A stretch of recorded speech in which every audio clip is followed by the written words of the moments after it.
All right, everybody, welcome back to Brown and Browner. We're in the post-World Cup late July edition here, and a lot of storylines, obviously, with the Cup coming to a close.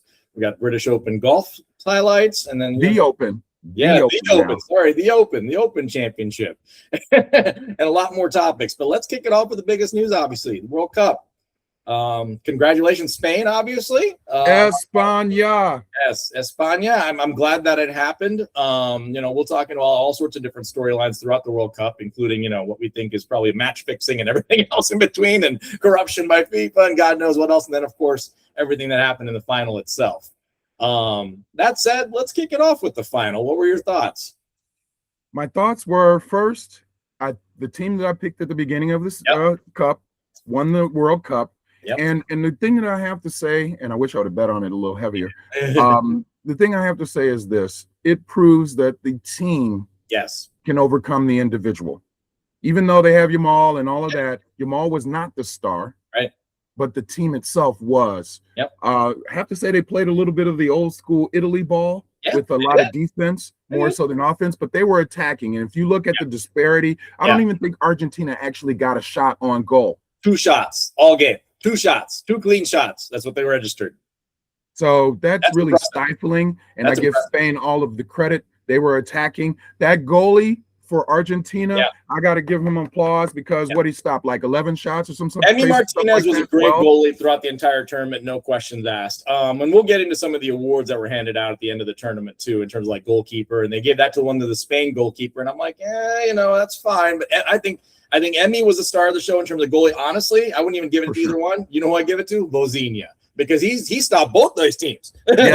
Yes. Unfortunately, didn't make it, but yes. Yeah, he didn't make it, but I mean, that's where I kind of wish some of the awards and stuff like that were based on the cumulative sum of what goes on in the tournament.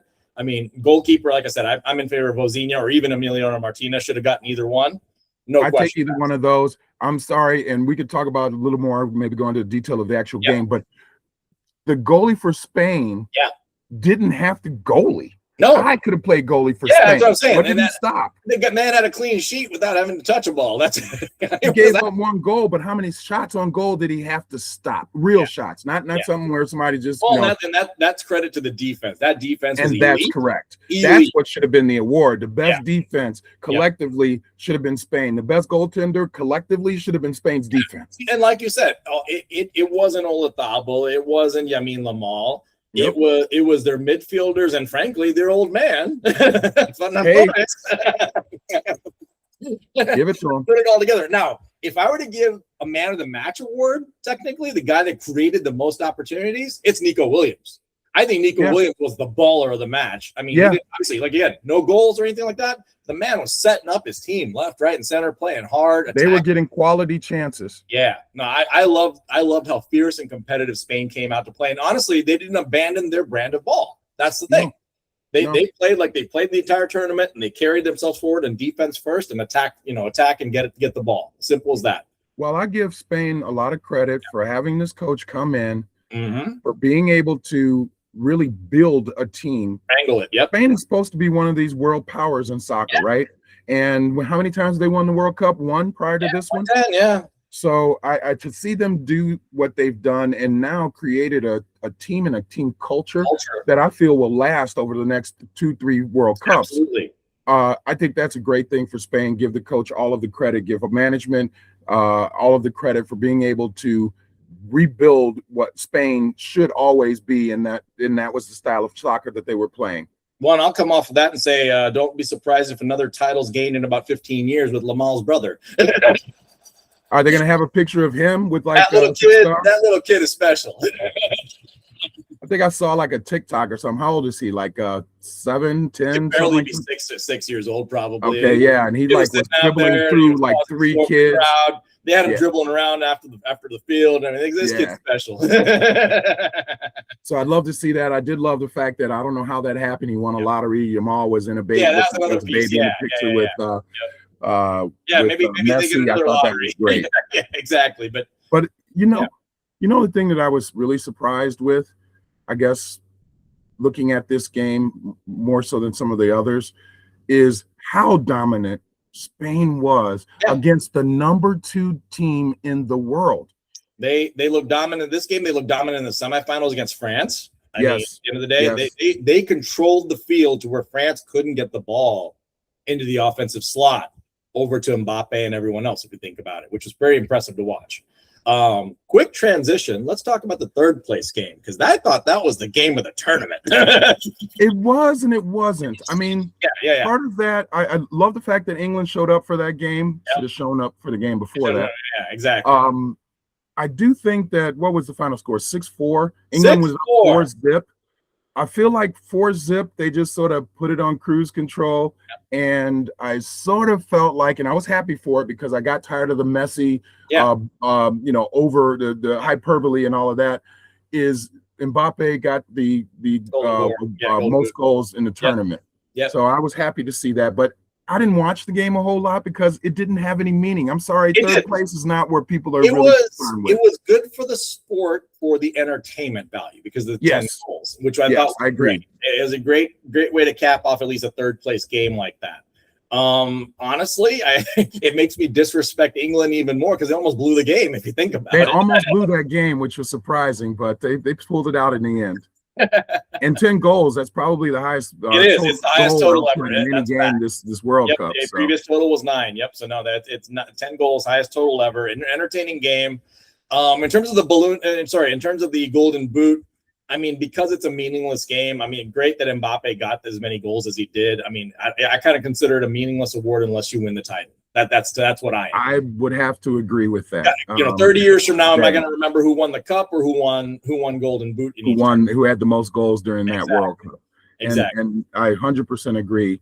At the end of the day, and this is part of the reason why it's hard for me to play that consolation game or watch that consolation game as intently as I would a game that had meaning.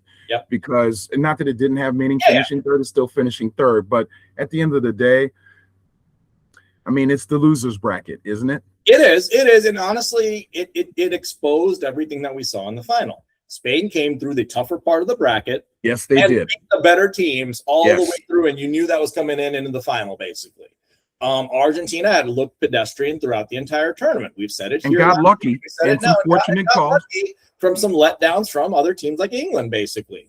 So they were suspect walking in, and you could see that they were kind of playing for overtime and hoping for the best. Not just when they had 10 men, but even throughout the game, like they were a lot more conservative, and they couldn't get the ball through, obviously, because Spain was that defense at the end of the day.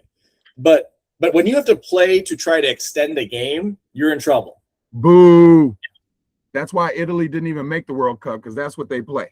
Well, and so let's touch on that too. Not the Italy part, but the Argentina part. So at the end of the game, you saw all the theatrics that happened, and they tried to, Wait, before we get there though, can I just bring this up?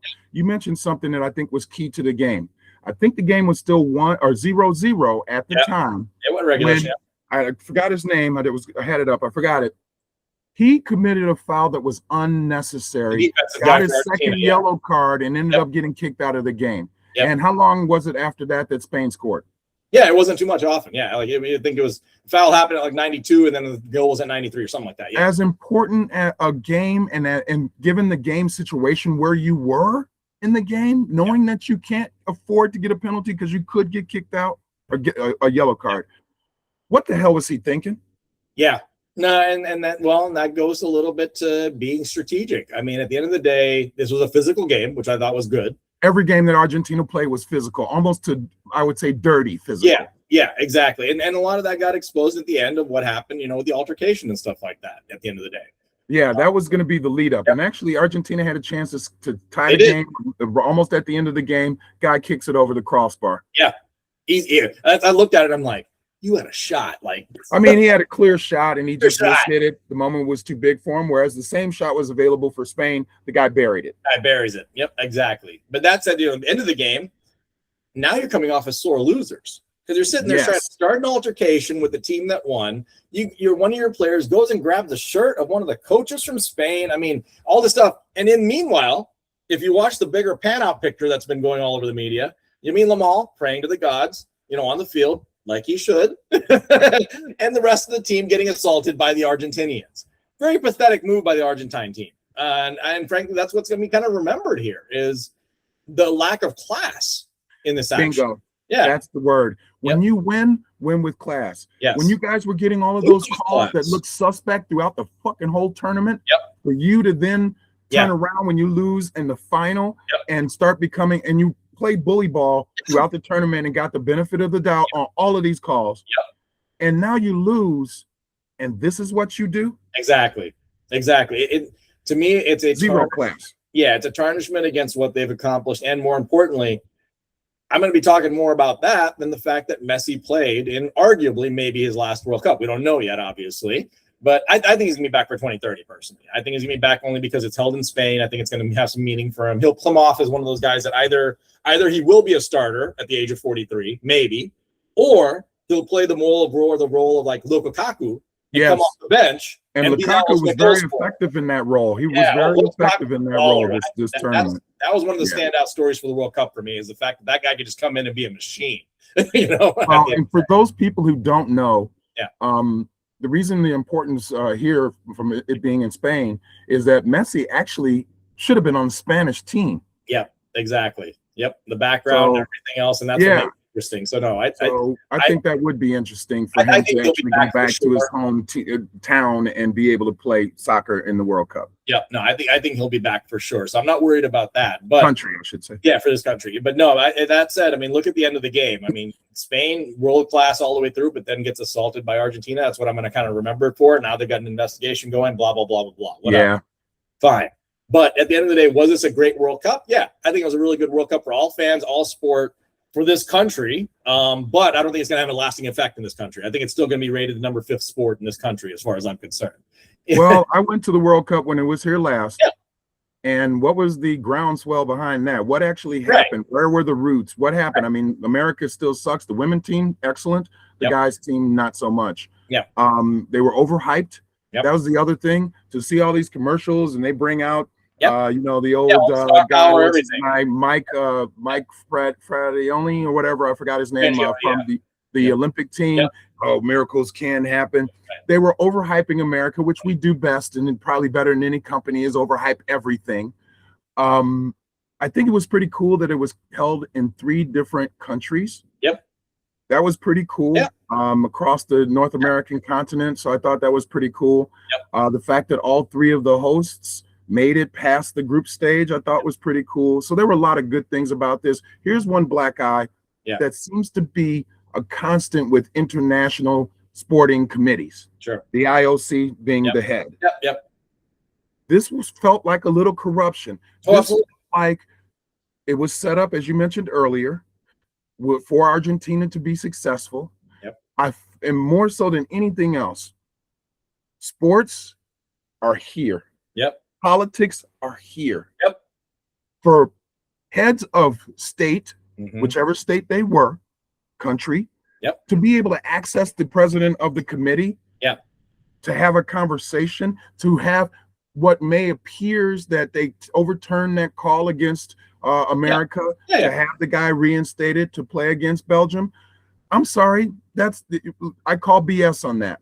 That should never, ever, ever be allowed. And this is why people always say these committees are so corrupt and nobody likes to really, while they watch the sport, they don't like what's behind the sport. Exactly. Well, and let's face facts. These committees are made up of folks that honestly aren't players. They're corrupt. They're corporate bigwigs. They're people that have been put in their place and are never earned a spot or anything like that. They don't know the purity of the game in any fashion. And frankly, the parade at the end of the game yesterday or on Sunday with President Trump coming out and everything else, that just spoke to how bad the corruption is at that level, to where, if Olarin Balogun gets to play again, no problem. The guy from Britain gets punished for 2 games. Exactly. For the exact same magnitude of foul. And we've talked about this before. That is, in my mind, equates to what they did for center. Yeah, 100%. Should not be. It should 100%. Be consistent. 100%. No, and that is exactly what it was to every degree. And that's what taints the sport enough for folks, honestly, in America not to give a rip at the end of the day. Now, another punch to the whole, good finishes, all that. I don't know if you saw, FIFA came out with its final rankings yesterday. This is pretty funny. So I didn't see them, no. Well, what do you think the United States was ranked? Prior? Not prior. After everything's settled and done, as of yesterday, what do you think their world ranking was? The way that they've been doing this, they probably got them in the top 20 now. Well, they were always top 20. Were they? Yeah, but given their finish and the fact that they made the round of 16 and everything else, where do you think they finished? Top 15, 16. So they were considered the worst 16. team of the second round. Fine, that's fine. Guess who was ahead of them and wasn't in the tournament? Italy is still 15th. What? That tells you how bad the United States really was on paper. A team that didn't even make the tournament is still ranked higher than you, and you got through the group stage and won a game in the knockout round. Yeah, that's how bad your country is when it comes to soccer. When it comes to them versus the greats of the world, essentially. Because yes, the U.S. benefited from an easy bracket. The U.S. benefited from easy matchups, and then when they had to play maybe a real team, the 8th best team in Europe, maybe give or take. Yeah. They got beaten down, and they didn't even look like they were in the same class. And they weren't even in the same league. No. They weren't even in the same league. So, yeah, does a team that didn't even make it in the tournament from Italy send them the rankings? You know what? I'm not knocking FIFA for that one. I'm not knocking. I think it's the perfect insult to injury at that point, which is great. So, I mean, that tells you exactly how far behind the United States is when it comes to world sports in soccer, at least, and other things. There's global sport. Things. Things that we don't necessarily value as much around here, unfortunately. We don't, and we talked about it, and I get it. I think some people just don't get it. Yep. Our soccer teams, and we've said this before, our athletes on that team are like the bottom of the barrel, and I shouldn't say bottom of the barrel, but they're not the elite athletes that you see in basketball, football, baseball, hockey. Go down the line. Well, so, let's also back that up. Okay, so look at the lineup compromisation of France, Spain, all the elite teams, other than Argentina, I would say. Take a look at their composition of their teams. Oh, you mean all the black players that I swear aren't even from that country? Okay. They're from every other country representing another country where they may have been born or have some sort of tie to because of parents or whatever. And if you look at like France's lineup, I don't think anybody's like a native French person. No, they're not. No, they're not. Plus, they're the darkest French people I ever seen in my life. You're telling me Nico Williams was from Spain? You telling me Lamine Lamal, a son of a Ghanan, and I mean. But again, this is their main sport. Yeah. And that's the difference. Yeah. So they actually are backing this. They're recruiting. They're doing the things necessary to get the best athletes on those teams. The hypocrisy in what was just said there, though. Okay, America's supposedly this melting pot. Supposedly. As it doesn't feel like a melting pot with the current president and some of the things he's been doing, does it? And that's another piece to it. But at the same time, America's supposedly the melting pot where you have all these different cultures available at your disposal to come up with arguably more talented potential down this pipe. But because of, again, our youth corruption, as I keep saying over here, we probably limit some of the opportunities for these folks. But just think about it. Fuller and Balogun, not a Native American, he's Nigerian descent. Even Christian Pulisic has probably got some dots on Great Dane in him or something like that. I thought he was is it Polish or Serbian? I thought he's one of those. Sorry, Polish descent. So, I mean, again, our best players are not these native people that you like to, think about. And same with, Argentina is a different matter because, again, this is something that goes to some of the discussion around the World Cup with Argentina. They've got their own forms of racism in Argentina historically, if you understand the history of Argentina and everything else over the last 100 years. Isn't that where some of the Nazis went? Well, let's go before that. Between the years of, I think, 1500 and 1800, they reduced their quote-unquote colored population from 30% down to 2% on purpose. That slave trade. Exactly. So, again, they kind of have some what I would call more native players, if you will, people that of Argentine descent and everything else. But again, aside from that, if you look at every other team's composition, it's a mix and blending of cultures and everything else and the best of talent at the end of the day, which is kind of cool to see. Does the United States maybe need to think about this in the future? Not to say that you should go actively recruit other cultures, but maybe your youth programs aren't built to support development of everyone so that you can create that kind of environment and talent at the top levels. Just something food for thought. Yeah, I think that's something to noodle on. it's not going to help as we started this conversation or this part of the conversation.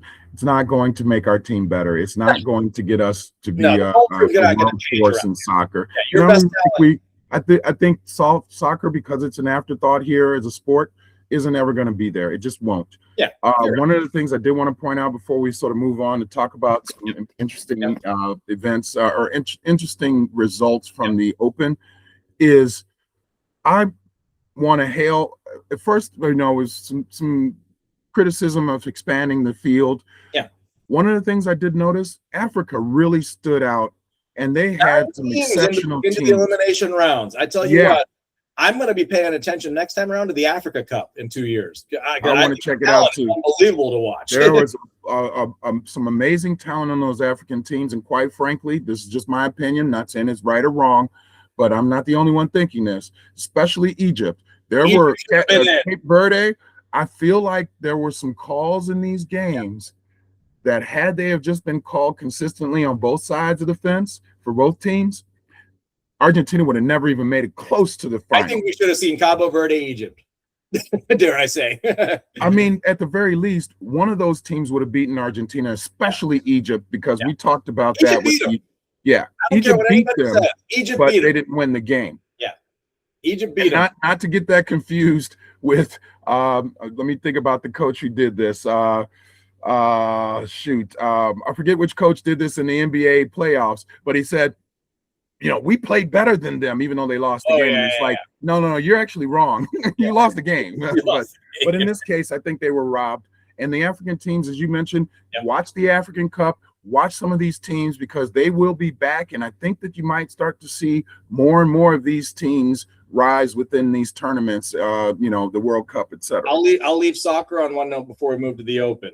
Think about the class with Egypt left the field, despite losing that game despite losing the game and having it robbed from them, because they were mad about that and they protested. Pure class. If there's one thing I remember from this World Cup is that Egypt team, and I love Mo Salah by himself. I do love Mo. Mo's my man. But that team was cool to watch, honestly, and honestly, they got robbed, and it's as simple as that. That said, let's welcome to something that wasn't robbed, which is the Open, because I think Fox just tore it up. What does the fox say? Yes, sir. Yes, sir. You know what? Congrats. This guy's 39 years old. He's playing against guys that are, 15 years younger than he is. He came out of nowhere. He shot a 62. What was that on day 3? Yep. And he really, really won it, because he had to hit that 10 to 12 foot putt for birdie on the last hole to win it. And I'll give Cameron Young all of the credit. Cameron Young on a Sunday shot 6 under and was able to go from nowhere to leading the tournament and possibly even winning the tournament had Fox not birdied 4 of the last 6 holes. No, I think that was good golf on both those guys' ends. There was obviously failure on a lot of other guys like Sam Burns and everyone else, and DeChambeau. We won't even get to the DeChambeau part just yet, but we will in a second. But all the top golfers you saw struggle at the end of the day. Yes, they did. Or at least the guys that we expect to be the top 5 finishers all struggled. And it was these 2 guys. Cam Young's been playing solid all year. He's the number 3 golfer in the world. That dude's just a baller. There's no question. But, the way that Fox and Young closed on Sunday was just cool to watch. Yeah, and I actually had Burns after the first round. I saw him doing some things, and I had him in a bet. He choked again. Yeah. He's come close, but he's not. He's a contender. Not ready for prime time, because had he had just shot par, he would have at least gone to a playoffs or even put more pressure on Fox to maybe not make that putt. Exactly. And I think that's what was lacking, is the fact that Fox finished first, and then Young, obviously set the leaderboard at one point, I believe, and then Fox just played it cool, which I thought was very impressive at, given his, I would say not lack of ability, but lack of, tenure at being at that stage. He just showed some poise and calm and finished strong, basically. Well, and I give him credit because, I'm pretty sure that he knew what he had to do. Yep. Because Cameron Young had finished 2 hours before they did. So I'm sure as he's walking through he's seeing, Cameron Young's 3 shots ahead of me. I got to actually win it. And it's not Burns anymore. He's not playing against the guy he's partnered with. He's playing against that score. Exactly. And for him to come out and do those birdies like that, to hit some really world-class shots under pressure, to give himself those opportunities and to thread the needle on some of those really narrow fairways that have the bunkers protecting them. And if you hit any of those bunkers, birdie's out of the equation. And see, that's what I like about the psychology of golf on a final Sunday is, generally speaking, and I'd say the majority or not, you're usually playing head to head with the guy that you're paired with on the leaderboard, you know, coming into that final grouping or whatever it is. This guy got to play within himself. Yes. Which I thought was pretty special, and just say, okay, I know what the number is. I'm going to go chase it on my own. I don't care what anything is around me. I got tunnel vision, which I think benefited him in that situation. I think so. And the funny thing is, it did just the opposite for Sam Burns. Yeah, exactly. Yeah, he was too much in the moment, basically, of having to play against the guy that was with him.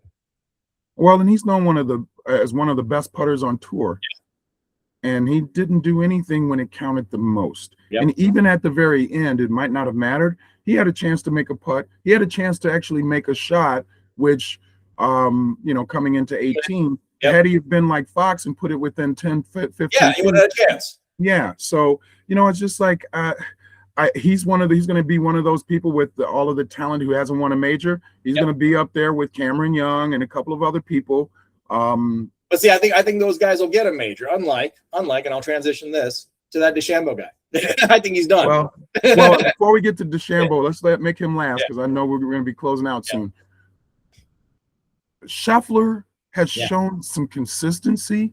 His putting was a way off. Yeah. Yeah. What's going on with him? What is his issue? And here's my question. Is he going to be like David Duval and like Jordan Spieth and those guys who were at the very top, looked like they were going to be that next great, and then just plummet, the precipitous fall? The guy used to be Captain Clutch for a couple of years, if you think about it. And now he can't hit a putt to put pressure on anyone, basically. He could be 6 feet out and he still might miss it at this point, which is unfortunate. Well, it's true. And that's the difference between his greatness and what we've seen of the real greats of the day is that they put pressure on the people because they were making those putts. People would see them ascend on the board and all of a sudden they start to shake a little bit. And now that birdie putt that's 6, 7 feet feels like it's 15 feet and they would miss those. Scheffler doesn't have that aura anymore. There's not that aura. People are beating them heads up when they play with him.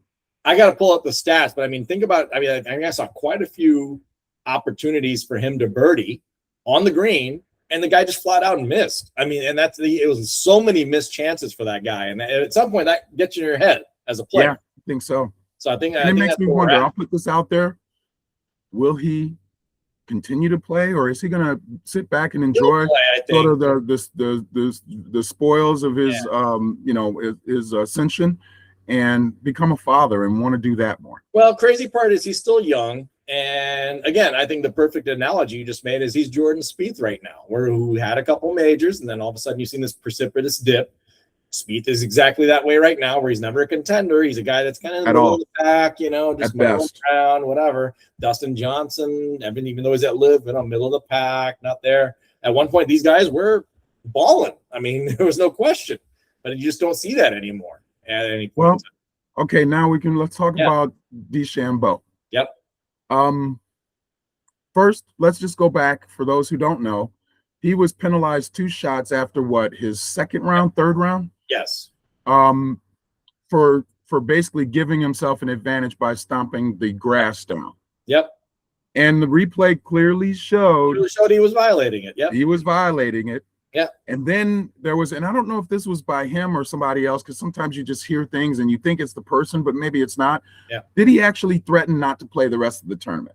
I don't know if we ever heard that from him, but I think it's probably media hype, honestly. And I don't care about that part. What I actually loved was Rory's comments of just how much angst there is between the two of those two. And Rory has had that with the whole tour, LIV and tour and all that and everything that happened. He's been very against that.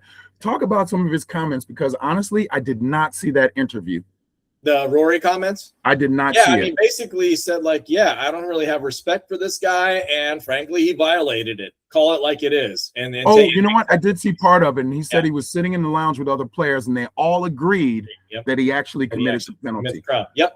So why are they mad at him? Is it because he didn't call it on himself? That, and honestly, the action itself, I think. If you think about it, this guy's an established player, And, you know, I would say relatively well expected in a global sense, because that's what it is right now. It's not domestic because he's not playing the PGA. And, you know, he's a YouTube sensation and all that. And the guy is known for his personality and all that good stuff. You'd think he knows the rules and all that.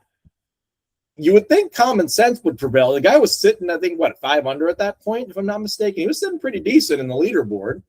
And yeah, he was there. You make smart moves. And I get you have a bad lie there. You play it as it lies. That's the rule. And I get that you can try to improve your situation by picking up some grass, whatever it is. Well, you got to be a little bit more careful. So honestly, is it on him 100%? Absolutely. I think he's cognizant of what happened. I don't think he did it by accident by any means.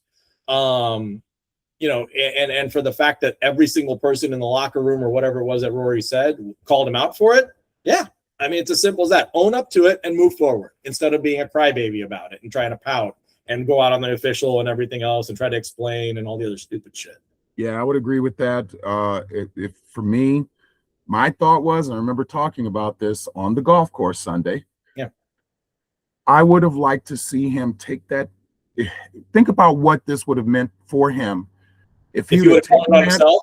If you what's that? If what? If you would have called himself? Well, the class and the sport is supposed to be about that. But let's say that he wasn't sure. He finished his round and he got assessed and he goes, "Yeah, you might be right. My fault." Yeah. Then he shoots the round of his life and wins the tournament. Yeah. See, that would have been the standout move. Exactly. Yep, I agree. You come back better. Had he have done that, I think it would have gone a long way. I mean, I think that contrary to what Rory may be saying, I think Rory, I like his golf. I'm not sure I like the person.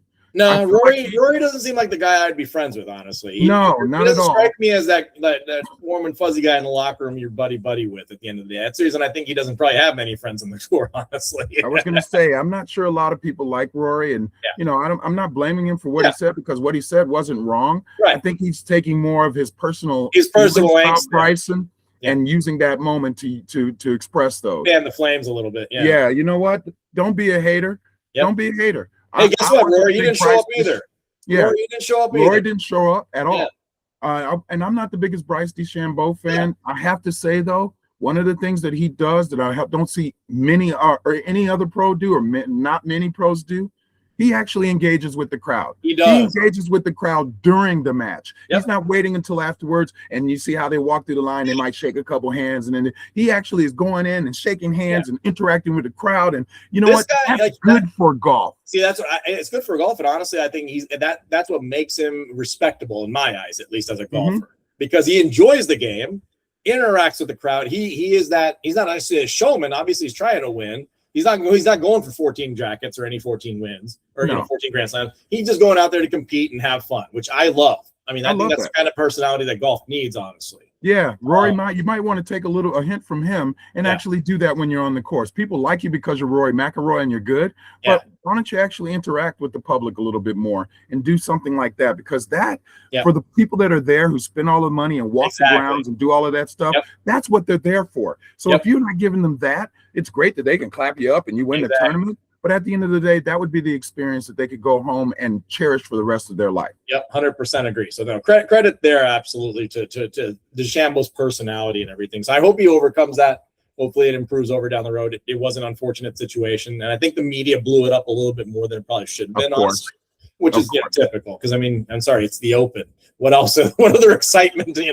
Well, and Rory with his comments. So I think I saw more of the thing than I remember, but he said Bryson was holding the tournament hostage. Yeah, I see strong freaking some words. Of the words that Rory put out there, like you said, it's his own personal issue. Yeah, and that's where I take it with a grain of salt. I get what you said. The only valid comment, like you said, was I was sitting with a bunch of the other golfers, and we all agreed it's a penalty. Okay, done. Leave it at that. Leave it at that. But you know what? Hey, MMA. World Boxing Associations, if you can get Rory against DeChambeau in the parking lot of one of these tournaments, I'm in, and I'm willing to make some bets on it because Bryson will whoop Rory down. Yep. I think I saw Tom Brady almost get in a fight at FanFest apparently with Logan Paul or some stupid shit. Was that real or was that fake? I wondered. That's why I don't know. But I'd say let's get them all on the octagon. I think it'd be fun. I would love to watch that. But you know what? Tom Brady ain't messing up that pretty face. No. There's gonna be like a mask or something. Hey, I know got maybe a minute left. we were going to talk a little bit about NCAA. I know that they're looking to add more teams to the tournament, and you had something relevant that you wanted to share with people. Yeah, again, I mean, there's a lot of pressure being put on the NCAA to start acting like adults, basically, and set some ground rules for the system that they've created of all sorts of corruption and fraud. I think that's even worse than what it used to be before. Some of the conferences are trying to take proactive action, the SEC, Big 10, Big 12, namely, on creating their own set of rules to make sure that they stay within the bounds of what college football and college sports are supposed to be. The NCAA still hasn't budged. They aren't getting Congress to move on it. So at the end of the day, all these conferences are threatening to move out, which is going to get interesting. It just came out this morning. Obviously, the SEC put out a statement during its media day saying, hey, we might just leave the NCAA and just become our own little island or Big 10 or whatever. You know what? I say at least the threat's out there because the NCAA needs to take action.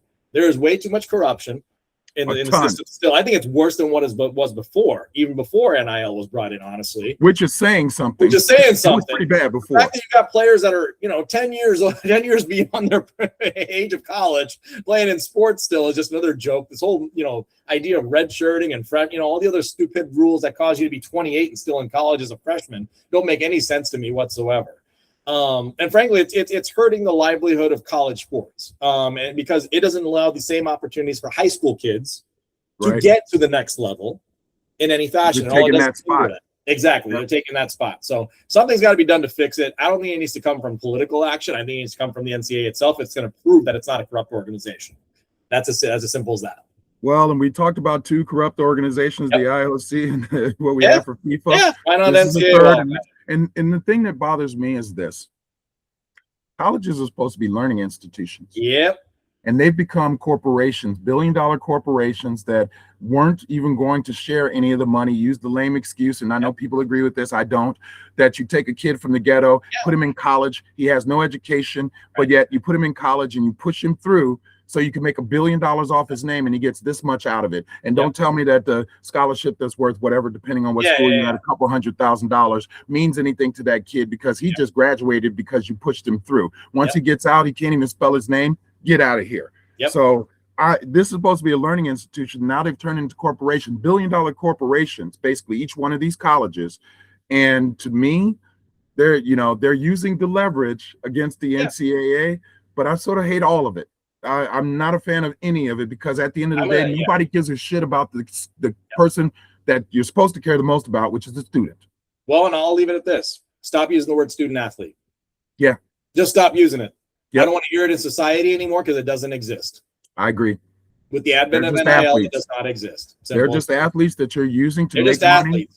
Has nothing to do with being a student. Nope. The last time I saw a kid win an NCAA title and a 4.0 GPA hasn't happened. Well, honestly, there have been some players like. Although Mendoza's up there, I gotta say. Yeah, well, and you got back in the day Robert Smith, who. There's plenty of. No, I'm not saying that there haven't been. There's some instances, but they're few and far between. They don't represent the whole of the student athletes that are involved in sports in the colleges. Exactly. So no, we'll leave that conversation for the college sports in another day, another time. But like I said, there's a lot of movement afoot at that. And at the same time, let's talk at the pro level. The NFL's coming up and the preseason's about to start. So we'll get into that news hopefully next week. And I think the excitement will begin. We'll maybe start a little fantasy talk here soon too. Yes, I agree. Are you ready for some football? There have been some movement across the league, and it'll be interesting to see how players perform in their new environment. Yep. Yes, sir. On that note, we will be back next week with some exciting news obviously going on, as just we've mentioned. On that front, enjoy your week. Stay out of trouble, enjoy your summer, and have some fun. Have fun and contribute to the society you live in a positive way. Yes. Whatever that way is. Up, and if it taught us anything, coming together of people is a good thing. It's a wonderful thing. And, I give Norway. Some people said they were sick of that. Sir. I thought that was so cool that they were going in and doing things on escalators and all sorts of stuff. That's what life and what sports is about, is bringing people together and having fun when you're together. I challenge you, NFL fans, this season. I challenge you to those who can make it to stadiums. Let's see what happens. We're gonna do the wave. See, as long as the Vikings don't steal the Norwegian row, I'm fine. They got to come up with something of their own. But they probably will, and why shouldn't they? Yeah, I mean, they already do the horn blow. Yeah, they already the skull thing. Yeah, I get it. I could sort of see them incorporating that into what they already do. The problem is they might not win enough games for anybody to care. You're right. You're right. We'll get into that next week. We'll see you all later.